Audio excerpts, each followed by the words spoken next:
Just like in real estate, attorneys have to battle between being attorneys, working on the law, and working on their business. And if you spend too much time on one, you end up in an unbalanced situation, an unhealthy situation. And in the course of talking to different estate planning attorneys, came across somebody who not only is a successful estate planning attorney who built his business, but actually helps other attorneys become time freedom lawyers. We're excited to have today, previously spoke to Chris Guymon from timefreedomlawyers.com. Chris, thanks for joining us today. Yeah, thanks so much for having me. I'm excited to be here. So how did you become the proprietor of Time Freedom Lawyers? What was it that prompted you to that spot? Yeah. It's funny, as I was thinking about this morning, I don't share this story very often, but I decided I'd share it with your group today because, to be honest, when I first started practicing, I only wanted to do estate planning, and my estate planning practice crashed and burned. I had no idea what I was doing. The advice I got from my first mentor was, good attorneys don't have to market or advertise themselves. They just do good work and they'll have more than enough work. And I got a lot of bad advice like that first year. And so I really, really struggled. And after my first year, I think I did 78 grand in total gross revenue and I kept 14 of it. So I barely made over minimum wage that year. Ouch. And yeah, it was brutal. And so I was like, you know what? Like, if I'm going to make a run of this, I either need to get a job and work for somebody, or I need to learn how to run a business. And so I spent those next 2 years studying business from about anybody I could, especially non-lawyers, really trying to learn how a real business is run. Saw a massive growth those next 2 years and started making good money. And after that, that's when I decided I needed to help other people do the same. There's just so much bad advice out there that I wanted to kind of cut through that and let people know you can build massively successful law firms and still live a life that you enjoy living. That was a big takeaway that I took from this, is you didn't also have to work 60, 70 hours a week to live the life you love. Now, my father was an attorney, old school, obviously older than me, and Yeah. that was the method in those days. Advertising wasn't allowed. So, there was networking, but primarily you had to get business that came to you. And I think that real estate's the same way, in that we, as realtors, in the old days, you just had to do real estate. And if you did a good job, you got more business. If you didn't, then you found another job.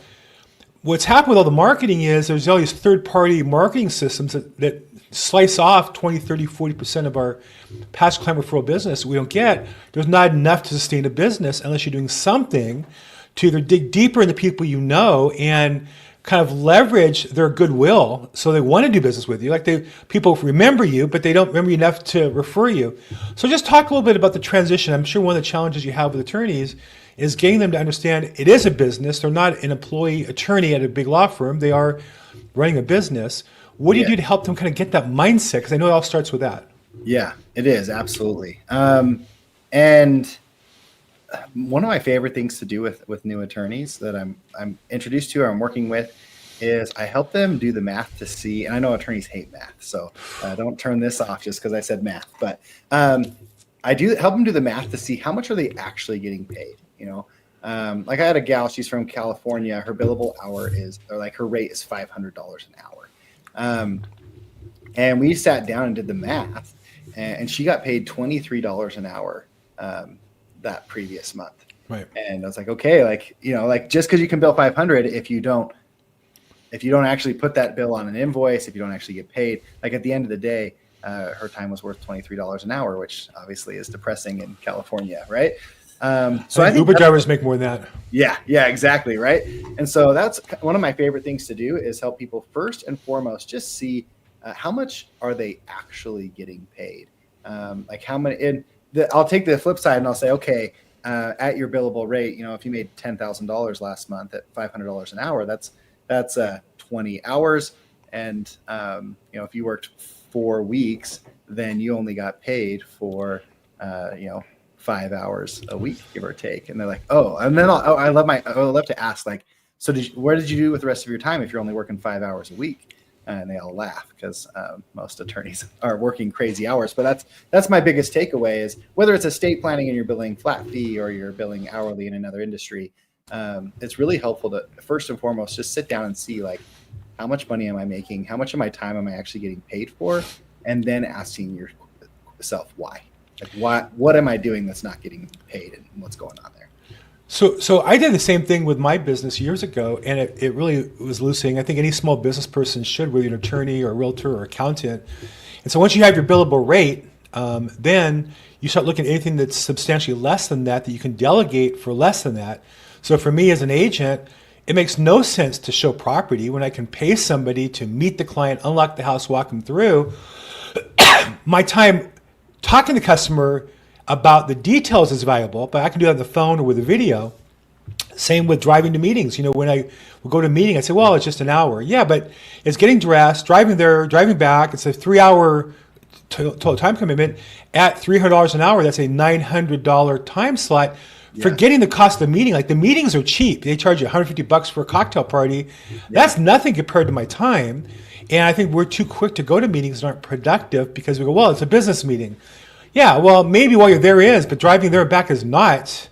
Yeah. And your hourly rate at $23 an hour, maybe it is, but my hourly rate is not. Yeah, so, exactly. So once they have that hourly rate concept, what they want to make, and then you start helping them identify that, what are the next steps to help come enforce the rules so that they do the work they want to get billed at, and not the work they don't want to get billed at? Yeah. The very first thing I say is, although it's not true that if you're just a good attorney, you'll have enough work, what is true is you have to understand like who your ideal client is, what problem they have, and how you solve that. We call that offer creation in the marketing world. Alex Hormozy has got a ton of stuff on that. But truly understanding what your client's going through and then what you can do to solve that. I think there's nothing more valuable in business. In fact, I had a friend who went to a mastermind, like a 3-day event. Paid $50,000 to be there with Russell Brunson. He was the creator of ClickFunnels. He was hosting the event. And everybody in the room there was making like $1 million a month or more. Like my mentor at the time, he was making $250,000 a month, and he was the poorest person in the room. And he's like, okay, I know it's 50 grand, but it's, I'm going to learn the secrets of the super rich, some of the things that they don't know, that they know that we don't. The entire 3-a-day event, day 1, who's your ideal client? Day 2, what problem do they have? And day 3, how do you solve that problem? Funny enough, that exact formula is in Russell Brunson's .com secret books for $10. So he was bummed that he spent that much money. But at the end of it, he's like, you know what? Like I spent this money, I did the work. I might as well give it a try and see if it works. And he took the stuff he learned that day and launched a elite mastermind and sold $220,000 worth of services in a weekend. He's like, wow. Oh, this is what works, So that's a completely different industry, but the principle still rings true. And I tell my clients the same thing. Like, step 1, get super familiar with your ideal client and the problem they have, and then build everything you do off of that. The marketing messages that you have, the services you deliver, everything you do comes back to that person, the problems they're having. And I think that's going to be the biggest mindset shift you can make at the beginning. One of my mentors taught me that the money we get paid is a reflection of the value we create for other people, our customers. And so if you focus on creating more value for other people, then you have a chance to make more money. But if you're just doing your work, nobody pays you for your work. Nobody cares how hard you work. Nobody cares about how much effort goes into it. They just care for what solves their problems. And so that's why when I interview attorneys on estate planning, I know that there are attorneys who have different value propositions, but oftentimes what they're stating as their policy doesn't line up with the customer and what the customer needs. For me as a real estate agent, the number one is the funding of the plan, right? I can understand if your goal is to have the cheapest plan possible, nothing wrong with that. There's a good value proposition for fast, cheap, do-it-yourself stuff. I understand. Mm-hmm. But if you're not, to my way of thinking as a real estate agent, unless you're the cheapest plan, you should be making sure that you solve the customer's problem, which is if you're creating an estate plan, that the real estate should be in the plan when you're done. When you get paid, they should have that done.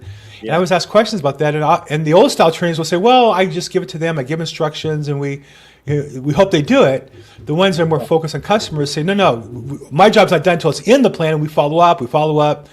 So talk a little bit about how the value proposition has to then affect the service that you give your customer, because the goal then is not just what's efficient for you, it becomes both what's efficient for you that solves your customer's problem. Yeah.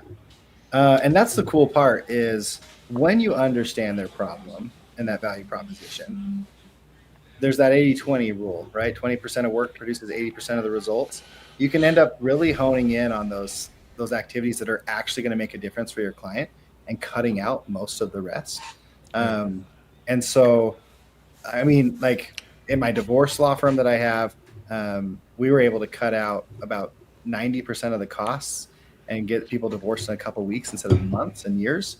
And they still get the best possible outcome. And it was really simple. It was truly sitting down and saying, like, what do these people want? And in that case, they wanted to get divorced and they wanted to schedule for their kids. And how can I do that for them as quickly and affordably as possible? And it came up with that. But estate planning ends up being the same way. As you're going through, you say, okay, we got to get the house in the trust. Well, what's the best way to do that?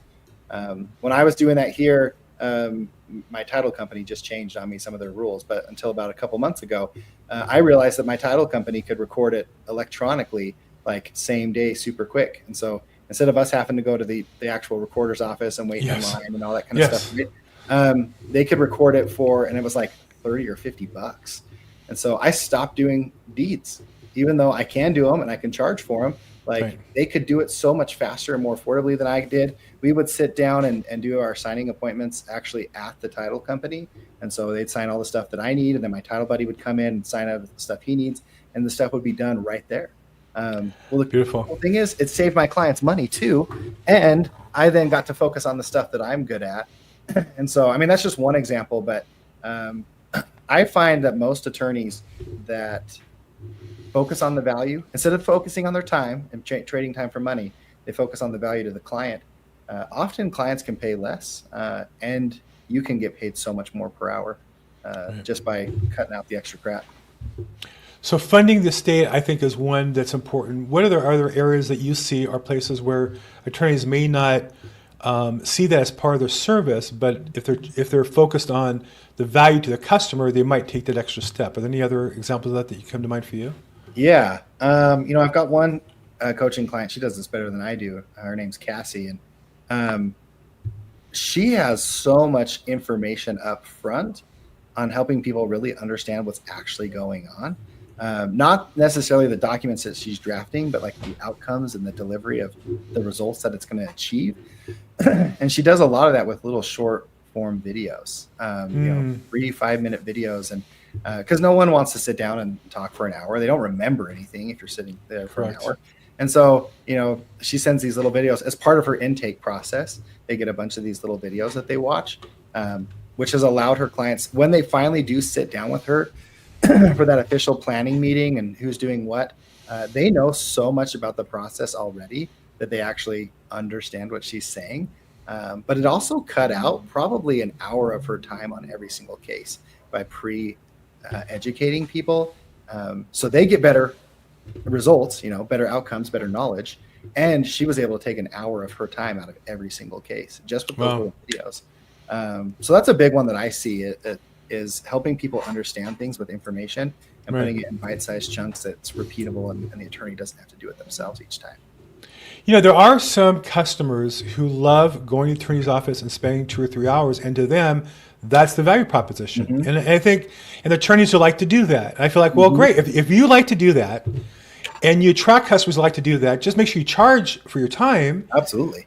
Then do it. I mean, by all means, if that's what you enjoy, I think that there's a lot of different ways to do this business. Same with real estate, a lot of different ways to do the business.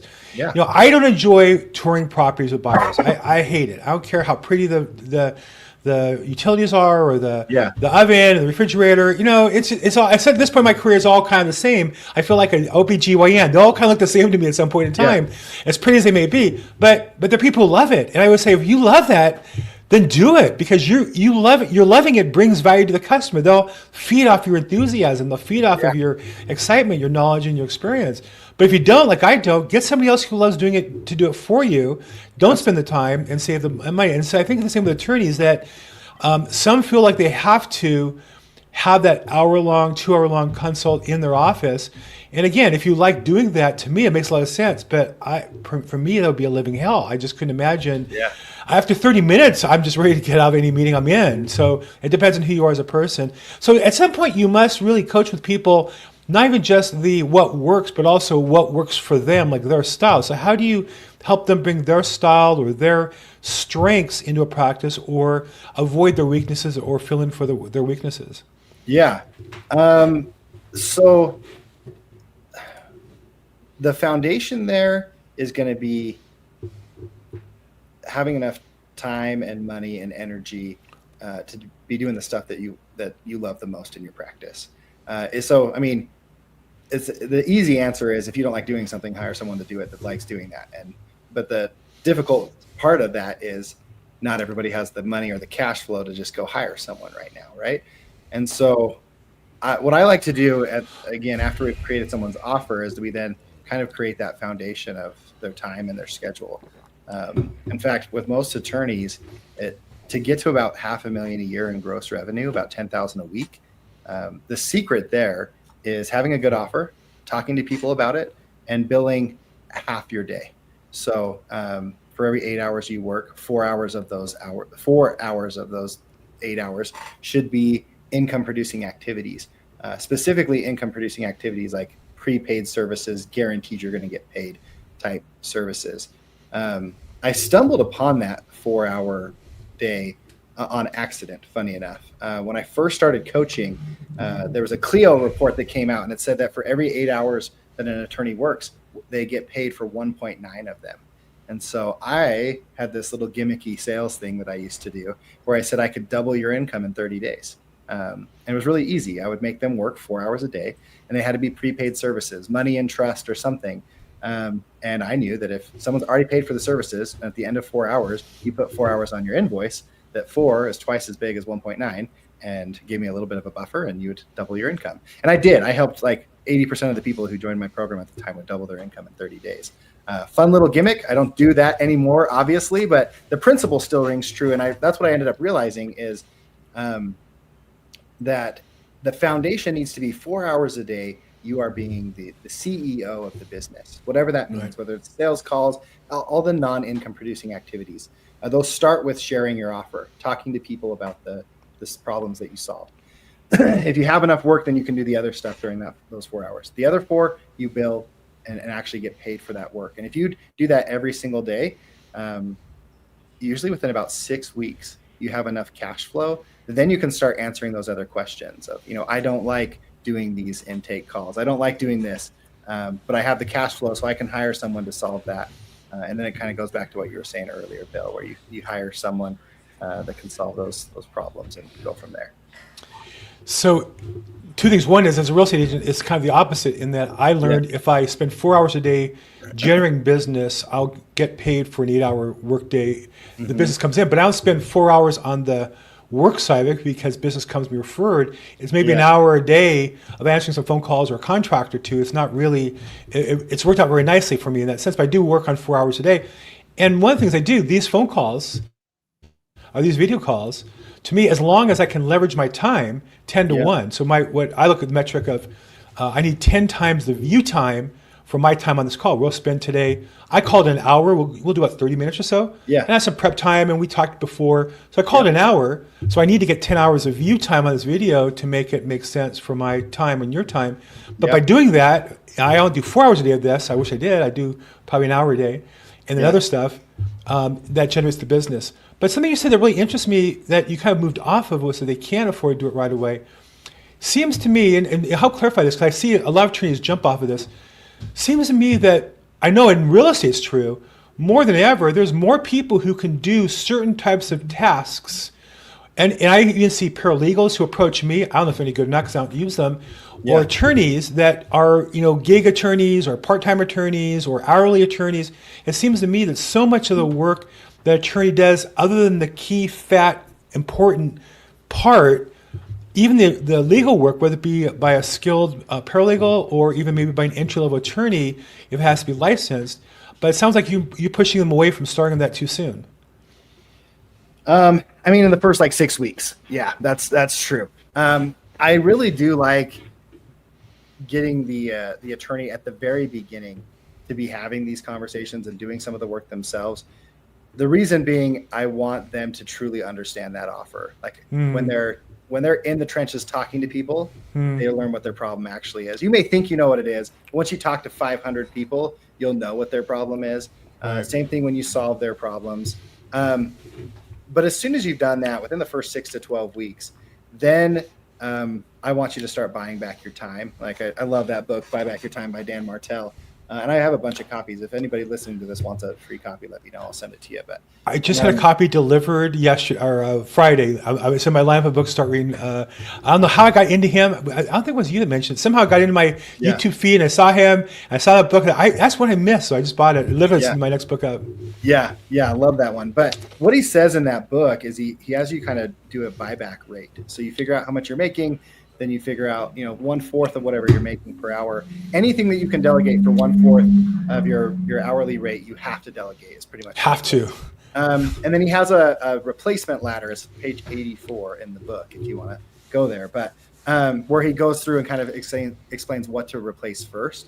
And I love that because all of the administrative stuff, like emails, phone calls, putting stamps on letters and sending them out, right?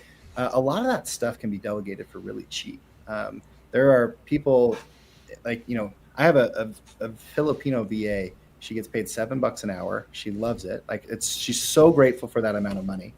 And there's so many things that she can do for me.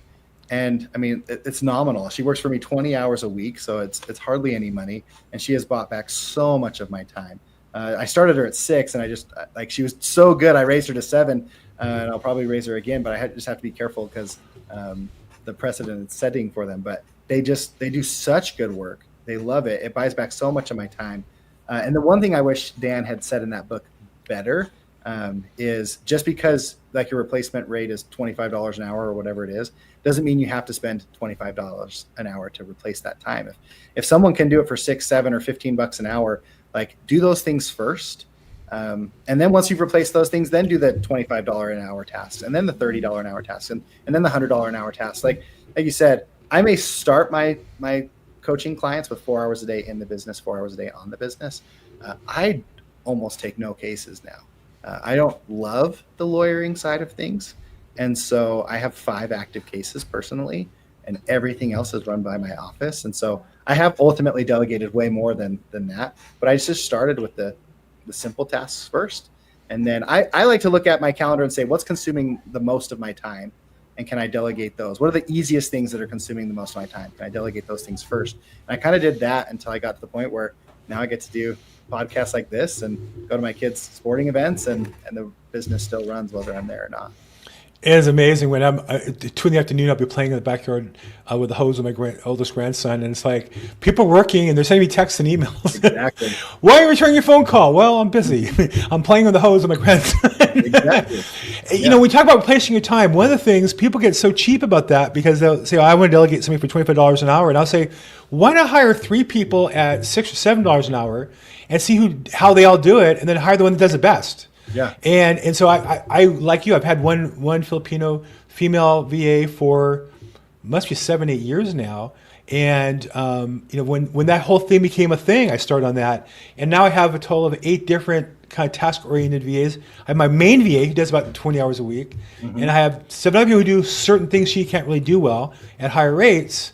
Okay, but I'm not doing it. I don't and now I have her posted things in Upwork to find the people to do the things that she can't do. Well, that was a home run because I, writing the ad, following up, skimming through them, asking questions. One of the things that I see a lot of time, and I spend a lot of time because it's my hobby and I enjoy technology, learning about AI. And I see so much of a emphasis on attorneys and realtors on these tasks, but it just seems to me that so much of AI really is going to come at us through applications and services that we use, meaning the vendor is going to be integrating that into their package. Or for me, am I really going to save a lot of money on a task by programming some agentic AI when I have a $6 an hour VA doing it for me? How much am I really saving by spending the time on that? Yeah, I want to learn with the technology. I want to stay up on top of it. So how do you balance the fact that we're in this infancy of AI? It's going to be more powerful in the next year or two. It may not be all that for you in your business today, but I sense it's like a wave coming in. We're going to all be riding that wave pretty soon. Where do you see that happening? Yeah. One of the things I've made sure with my teams, both in my law firm and in the coaching business, is helping them understand that my plan is not to replace them with AI. It is to enable them with AI. And so I encourage every team member to use it and see what's working and what parts of their jobs that they don't enjoy can be replaced by AI, or become more efficient with AI. The thing that I have found it to be the most helpful with is with data consolidation and like finding things inside stuff, right? So if a client is asking where something is in their document, that's a great thing to just dump that document into a private chat GPT and let it spit out the location, right? We love it for data consolidation, reviewing, all that kind of stuff. I personally am hesitant still to use it for document drafting.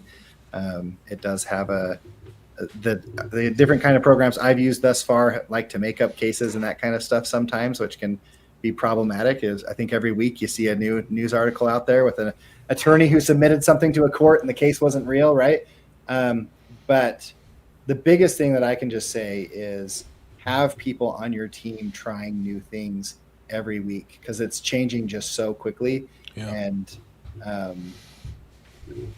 it's crazy what it can do for some people. The amount of stuff that we've been able to use it in the coaching business specifically has just been astronomical. And so I'm blown away. And like I said, every single month I find a new program that's solved a problem I didn't even know I had. So everyone use it. Have your team talk about it frequently. Make sure that they understand that it's not there to replace them. It's there to enable them.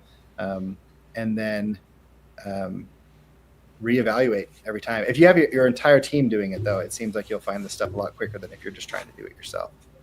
Interesting. Well, that's why I keep trying to talk about it with different colleagues and vendors and see what they're doing and try to integrate it, because I think if you're in a big enterprise, it's one thing. They have teams of people who are testing the stuff and rolling it out and sharing it.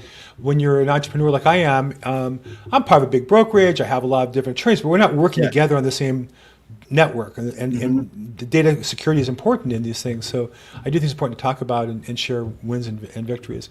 So, let's talk about we'll kind of wrap up with why somebody would come for a coach on their practice, right? The challenge is always, I think, that people who often need something don't have the money and resources, number one. Yeah.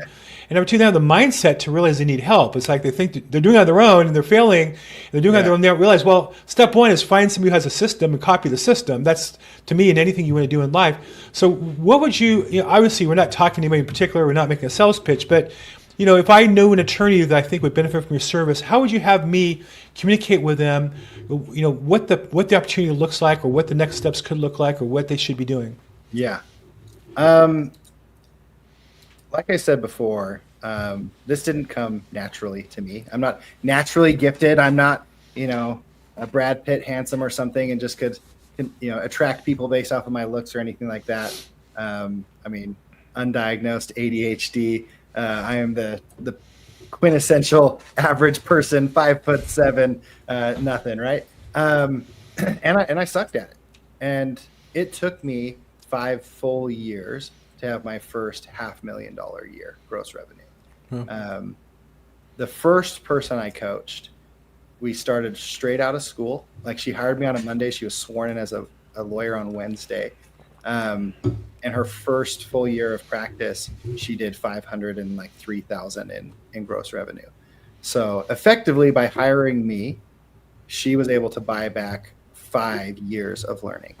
Wow. The cool thing is then I took the stuff that I taught her and I put it into a program, and we were helping people get there in about 6 months. I then had someone challenge me and say, hey, if you can do it 6, why can't you do it in 12? And so I put together a 12-week program, and that's kind of the foundational thing that I focus on now. But most people who join that program can get to $10,000 a week in about 6 to 9 weeks. And 100% of the people who join that program and do the things, I literally have a checklist. So you can be honest with yourself. If you check the things off, you did them. Don't check them off if you didn't do them. But 100% of the people who have checked off the list have hit 10,000 a week or more in 12 weeks or less. And so the question really just is it worth the time? Is it worth your time? Like, would you rather figure this out on your own like I did and take 5 years? Or is it worth, like you said, Bill, finding someone who's done what you've done and following their system? Whether it's me or anybody, if you're taking advice from someone, I say, find someone who's done what you want to do, right, and has helped other people do the same. Right. Right. Because there's people who win the lottery, and no matter what, like they're not going to be able to help you win the lottery. Right. But if they've done those two things, they're probably going to be able to help you do those same things. And you can just, for a fraction of the cost. I mean, my entire program is less than what you would earn per week the rest of your life. So for a fraction of the cost, you can just buy back so much time of your life. To me, that's worth it. I'm in at least one coaching program every single year just to speed my growth at this point. Wow. You know, it's so true that, you know, people will give advice things they know nothing about. I'm a real estate broker. I actually do real estate probate real estate sales every day. I list property. I mean, I wish I did every day, list new property. I list and sell property every day. And so when I talk to real estate agents about what I do, I'm saying, well, this is what I really do. I know that coach tells you to do this, direct mail, cold call attorneys. That may work. I don't do that. Like you know, good luck with that. But he didn't do it either. If it was that good, he would have done that and been successful at it. In your case, you still run the law firm. So obviously it worked well enough where you could step out of it. You know, on a personal level, I mean, I'm about 80 pounds down from my lifetime high. I've lost about 60 that last 6 months. Awesome. It's funny how many skinny people give me advice on how to lose weight. Like, you don't even know anything about losing weight. You don't have no idea the battle that goes on in my head. But when I see somebody who's really overweight, who's come down, I want to talk to that guy. What did you do that was successful? Because that was me, and I want to get out of that and whatever. But I think being a practitioner is so important. I think that's the part that attracted me when we first met, was you're not just giving some coaching advice that you repackage from the marketing world, but this is what you do. Now, just to help me clarify, do you just work with attorneys in the estate planning niche specifically, or do you work with attorneys in other niches as well? No, we work with attorneys in all niches. I'll be honest, the ones that I have the most success with are people who have to sell their services, right? So like estate planning, immigration, family law, those services where the client has to understand the value and then they give you money before you do the work. These principles still work with things like personal injury. The difference is, like, there's not a whole lot of a sales process there. And so a lot of what I teach is not going to be applicable to a personal injury attorney. But yeah, personal immigration, family law, estate planning, criminal law, those types of practices are the ones that are the easiest to really help people dive in and again get to the value, get away from billing by the hour and billing for the value you provide instead. Even if you bill by the hour, still the value proposition is just so important. Managing their time effectively, they have to do the work to get paid, right? So that 4 hours in and 4 hours on the business works there. And then people who are just interested in more than just money. If you want to go make a ton of money, and that's all you're focused on, then this program's probably not for you. I rather work with people who want to be in their yard at 2:00, whether it's with their kids or their grandkids. You know, like my son has an ultimate Frisbee competition that his team qualified for. And so it's on Thursday, and I wouldn't miss that for the world. You know, like, I don't care how much money you pay me. I'm not missing that competition. And so I can't work the 60 and 80 hours a week like some attorneys can, because there's things that are more important to me. And if that's someone like you, that you're interested in building a practice that, I mean, still makes really good money, but provides you the lifestyle, that's the people I'm looking to meet. That's the goal. I mean, I think that's where real fulfillment comes from. I was always that father who went to every practice. We only had one child, so it was easier. I get if you have multiple children, it's harder. Yeah. But still, I made every attempt to be at every single practice, game, coached my daughter, you know, more than she would want me to. Yeah. There's a line there. That's parenting class on how not to be too overbearing with your kids and coaching them. I was a son of a coach, so I know what that's about. Yeah. But I do think it's important, and I just really appreciate, you know, the chance to talk to you. I think I work with so many different attorneys in my business, and I see the signs of strain. I see the attorney who spent, it must have been $5,000 on videos for his YouTube, and he has like 5 videos. They're all beautiful. Yeah. They're all produced, and there's like 2 views on each. And it's like, dude, I could do a podcast and get 1,000 views, you know, for free. Why would you consider paying that kind of money? Or I'll see attorneys who run Facebook and Google ads. And the problem is, if you don't really know how to build a business, you're just like an employee in your own system trying to convert those without really knowing how to build long-term value, I think, with those leads. And so I would just definitely say, before you spend money on a tool, find out a coach who's going to teach you how to use the tool properly.